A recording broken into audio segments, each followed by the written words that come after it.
Hello friends, welcome to More Creative. दोस्तों, आज 8 जनवरी दिन गुरुवार है। वही हिंदी में माघ और कृष्ण पक्ष की पंचमी है। तो चलिए शुरू करते हैं आज की बड़ी खबरें। यदि आपको खबरें पसंद आए तो वीडियो को लाइक ज़रूर करिएगा और आप हमें प्रदेश के किस जिले से देख रहे हैं कमेंट बॉक्स में ज़रूर बताइएगा।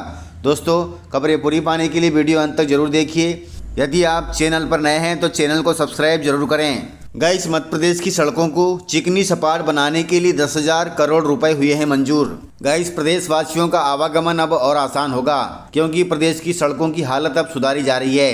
राज्य सरकार ने पुरानी सड़कों की मरम्मत करने का बड़ा फैसला लिया है। इसके लिए 10,000 करोड़ रुपए मंजूर किए हैं। इसके अलावा बुरहानपुर जिले में 2500 करोड़ रुपए की 2 सिंचाई परियोजनाओं को भी मंजूरी दी गई है। वहीं पीएम जनमन योजना के तहत SC/ST बाहुल जिलों में विकास कार्यों के लिए 700 करोड़ रुपए के काम होंगे। दोस्तों, सरकार ने आदेश दिया है कि प्रदेश में प्रधानमंत्री ग्रामीण सड़क योजना साल 2031 तक जारी रहेगी, जिसके अंतर्गत 17,000 करोड़ रुपए की सड़कें बनेंगी। इसके साथ ही 10,000 करोड़ रुपए से पुरानी सड़कों को चिकना और सपाट किया जाएगा, जो कि बहुत अच्छी बात है।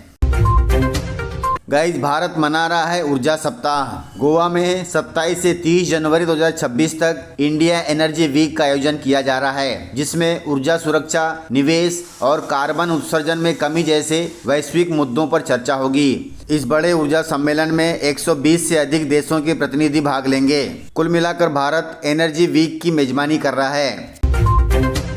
गाइस, केंद्रीय कृषि मंत्री ने जानकारी दी है कि भारत बना है दुनिया का सबसे बड़ा चावल उत्पादक देश। हम भारतीयों के लिए बड़े गर्व की बात है कि चीन को पीछे छोड़कर भारत अब दुनिया का सबसे बड़ा चावल उत्पादक देश बन गया है। इसकी जानकारी केंद्रीय कृषि मंत्री शिवराज सिंह चौहान ने रविवार को दी है। उन्होंने बताया कि भारत 156 करोड़ टन के कुल उत्पादन के साथ चीन को पछाड़कर दुनिया का सबसे बड़ा चावल उत्पादक बन गया है, जो कि बहुत अच्छी बात है। वहीं शिवराज सिंह चौहान ने बताया कि नरेंद्र मोदी के नेतृत्व वाली सरकार द्वारा 3236 ज्यादा उपज देने वाली किस्मों को मंजूरी दी गई है।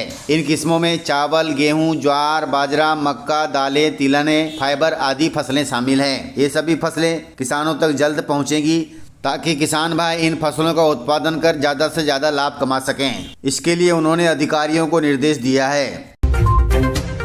दोस्तों, देश में PVC आधार कार्ड बनवाने की फीस बढ़ गई है। गाइस, भारतीय विशिष्ट पहचान प्राधिकरण ने PVC आधार कार्ड बनवाने की फीस बढ़ा दी है। अब इसके लिए 50 रुपये की जगह 75 रुपये देने होंगे।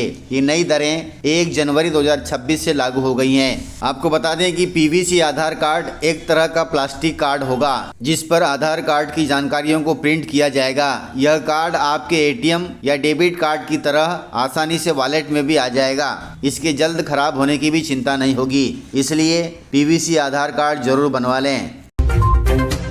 गाइस, शराब से सरकार को करोड़ों रुपए की कमाई हुई है। इंदौर जिले में साल 2024 के दौरान अर्थात जनवरी से दिसंबर के दौरान 6 करोड़ 14 लाख लीटर की शराब खपत हुई थी। वहीं साल 2025 में इसी अवधि के दौरान 6 करोड़ 17 लाख लीटर शराब खपत हुई है। इस तरह एक साल में इंदौर में 2.5 लाख लीटर की शराब की खपत बढ़ गई है। वहीं शराब बिक्री से वित्तीय साल 2023-24 में सरकार को 1502 करोड़ रुपए की आय हुई थी। वहीं वित्तीय साल 2024-25 में यह कमाई बढ़कर 1702 करोड़ रुपए हो गई। वहीं साल 2025-26 में अप्रैल से दिसंबर तक अर्थात 9 माह में यह कमाई 1408 करोड़ रुपए हो गई। कुल मिलाकर सरकार को शराब से बहुत राजस्व की प्राप्ति होती है। गाइस, लाडली बहनों के लिए जरूरी खबर है। लाडली बहनों को योजना की राशि आना हो गई बंद। मामला बुरहानपुर जिले का है। बुरहानपुर के नेपानगर में ग्रामीण क्षेत्रों की महिलाएं परेशान हैं। मंगलवार 6 जनवरी को सैकड़ों महिलाएं IAS हर्ष सिंह के पास पहुंची। उन्होंने अफसर से लाडली बहना योजना का लाभ दोबारा शुरू करने की मांग रखी। महिलाओं का कहना है कि वे लंबे समय से परेशान हैं, उनकी सुनवाई कहीं नहीं हो रही है। उन्होंने नगर पालिका, महिला बाल विकास विभाग और यहां तक कि CM हेल्पलाइन पर भी शिकायत दर्ज कर दी है, लेकिन कोई हल नहीं निकला है। पीड़ित महिलाओं ने कहा कि किस्त नियमित मिल रही थी पहले, अचानक 8 महीने से बिना सूचना के योजना की राशि आना बंद हो गई है। उन्हें कारण भी नहीं बताया गया कि लाभ क्यों रोका गया है। वहीं अफसर ने उनकी बात सुनी और अधिकारियों से जानकारी ली। उन्होंने बताया कि इसकी गहन जांच चल रही है, कारण स्पष्ट होते ही आगे की कार्रवाई की जाएगी। इसके अलावा बुरहानपुर जिले में 7,000 से अधिक ऐसी महिलाएं हैं जो इस योजना से वंचित हो गई हैं। हर नए साल में हजारों महिलाओं के नाम योजना से कट रहे हैं क्योंकि उनकी उम्र 60 साल से अधिक हो गई है। ऐसे में महिलाओं को अब वृद्धा पेंशन के लिए आवेदन करना होगा। गाइस, मध्य प्रदेश के रेवेन्यू में 10,000 करोड़ रुपए की आई है गिरावट। मध्य प्रदेश के बजट को लेकर एक बड़ा और चौंकाने वाला खुलासा सामने आया है। वित्त विभाग की रिपोर्ट ने राज्य के बजट की जो तस्वीर पेश की है उसने हर किसी को हैरान कर दिया है। वित्त विभाग की अप्रैल सितंबर 6 रिपोर्ट के अनुसार प्रदेश का बजट अब सरप्लस से निकलकर घाटे की ओर बढ़ रहा है। राज्य के कुल 4,21,000 करोड़ रुपए के बजट का करीब 71% हिस्सा मुफ्त योजनाओं, वेतन, पेंशन और कर्ज चुकाने में ही खत्म हो रहा है। अब हालात इतने खराब हो गए हैं कि जो 18,000 करोड़ रुपए सड़कों, बिजली और पानी जैसे विकास के कामों के लिए रखे गए थे, उन्हें भी सरकार को अपनी रोजमर्रा की जरूरतों को पूरा करने के लिए इस्तेमाल करना पड़ रहा है। ऐसे में विपक्ष ने सरकार पर आरोप लगाया है कि प्रदेश अब दिवालिया होने वाला है। गाइस, देश भर में बैंकों की 3 दिनों तक रहेगी हड़ताल, इसलिए जरूरी काम समय रहते निपटा लें। दोस्तों, देश भर की बैंक यूनियनों ने 25, 26, 27 जनवरी को हड़ताल करने का ऐलान किया है। ये सभी हफ्ते में 5 दिन काम करने की मांग कर रहे हैं। इसी के चलते इन्होंने हड़ताल की बात कही है। यदि यह हड़ताल होती है तो इसका सबसे ज्यादा असर सरकारी बैंकों के कामकाज पर 3 दिनों तक पड़ेगा, इसलिए समय रहते अपने जरूरी काम निपटा लें। गाइस, बिना चीर फाड़ के अब होगा वर्चुअली बॉडी का पोस्टमार्टम।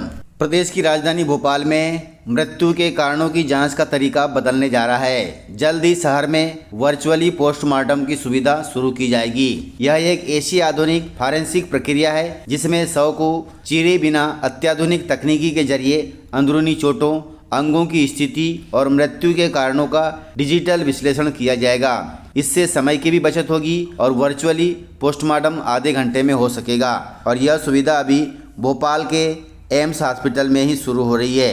धीरे धीरे करके प्रदेश के सभी हॉस्पिटलों में यह व्यवस्था शुरू हो जाएगी। गाइस, मध्य प्रदेश में जी राम जी कानून का भ्रम दूर करेगी बीजेपी। इसके लिए प्रदेश भर में चलेगा जन जागरूकता अभियान। गाइस, विकसित भारत जी राम जी कानून को लेकर भारतीय जनता पार्टी प्रदेश भर में जन जागरूकता अभियान चलाएगी। ये अभियान गांव-गांव तक पहुंचेगा। इसके माध्यम से भाजपा आम जन को बताएगी कि ये कानून पहले के मनरेगा से बहुत अलग है और कितना अच्छा है। विपक्ष द्वारा फैलाए जा रहे झूठ का जवाब देने के लिए भाजपा कार्यकर्ता गांव-गांव जाकर इस कानून की विशेषता बताएंगे। इसके लिए मंत्रियों को जिम्मेदारी दी गई है। वे अपने प्रभार के जिलों में जाकर जी राम जी कानून की जनहितैषी विशेषताएं बताएंगे।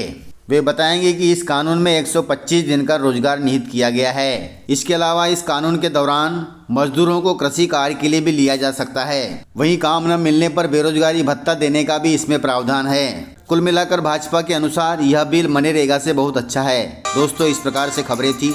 यदि आपको खबरें पसंद आई हो तो वीडियो को लाइक, शेयर एंड सब्सक्राइब जरूर करें। तो मिलते हैं सर अगले वीडियो में। तब तक के लिए जय हिंद, जय भारत, जय MP।